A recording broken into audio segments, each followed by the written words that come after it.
Bonjour à tous, je suis Martin Roux. Aujourd'hui, pour continuer dans la leçon sur les pays, dernière grande puissance de la planète que je vous présente, c'est l'Allemagne. C'est parti!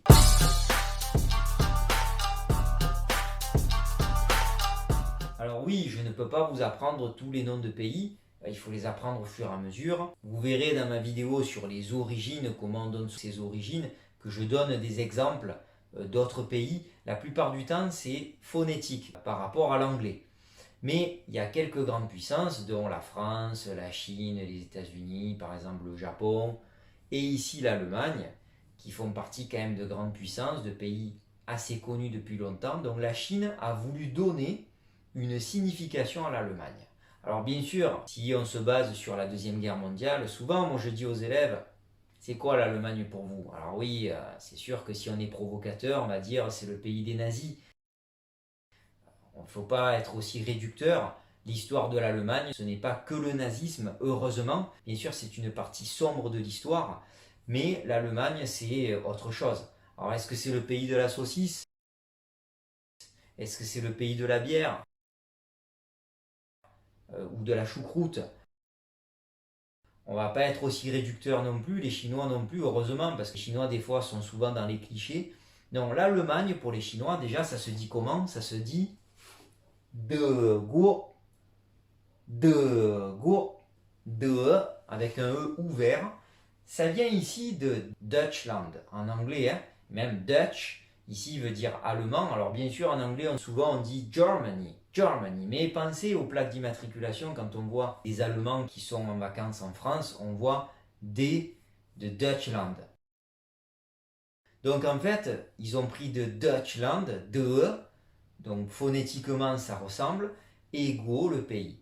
Mais ils ont essayé de donner une signification, parce que de, sachez-le, tout seul, ici, ça veut dire la vertu. Être un homme avec de la sagesse, de la bienveillance, quelqu'un de vertueux, un homme bon. Voici le caractère EN, qui est le concept de bienveillance de l'homme bon. Alors ça, c'est pas mal parce que, bien sûr, ici, l'homme vertueux, l'homme bon, ici, c'est le philosophe. Et en fait, l'Allemagne, les Chinois ont traduit le pays de la philosophie. Et oui, tout comme la France, la Grèce et même la Chine. N'oubliez pas que la Chine avec Confucius, Kongzi, Mengzi pour Mencius, ou Laozi pour grand philosophe de la Chine ancienne.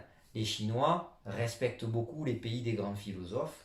Et ici, bien sûr, la France, ils auraient pu l'appeler le pays de la philosophie. Mais en fait, l'Allemagne, ils ont décidé, n'oubliez pas quand même, les grands philosophes comme Nietzsche, Kant, Hegel et bien d'autres, vous avez quand même pas mal de grands philosophes allemands qu'on étudie aussi en terminale en philosophie en France, dans le programme français de philosophie. Ils ont décidé que c'était le pays des grands philosophes. Donc de, sachez-le, c'est une notion très philosophique en Chine.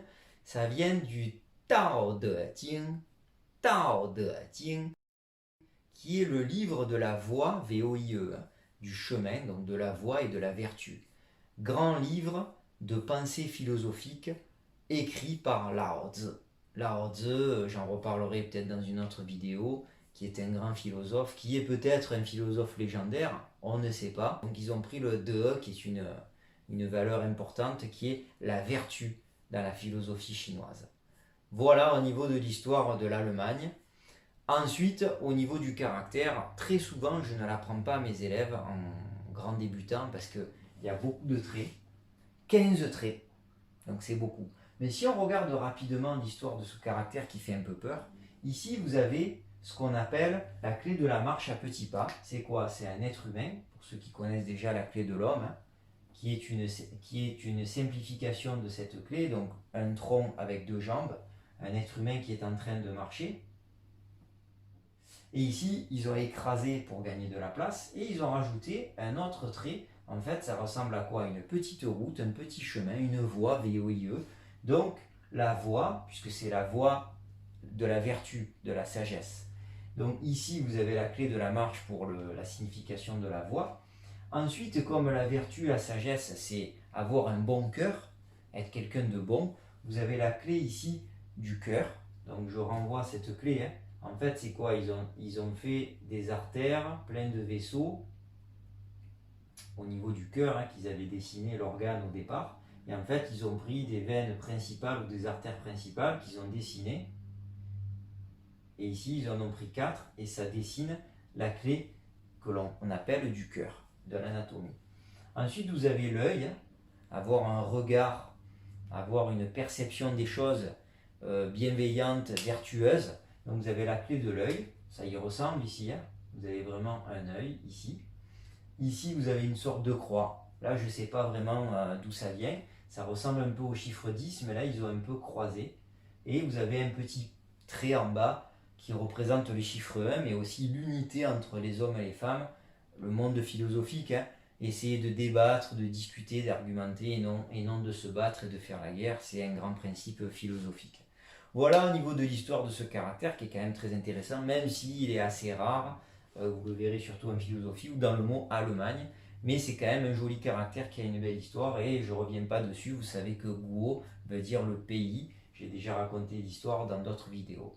Je vous donne rendez-vous pour d'autres vidéos. 谢谢，再见。À bientôt sur ma chaîne et n'oubliez pas de partager et de liker.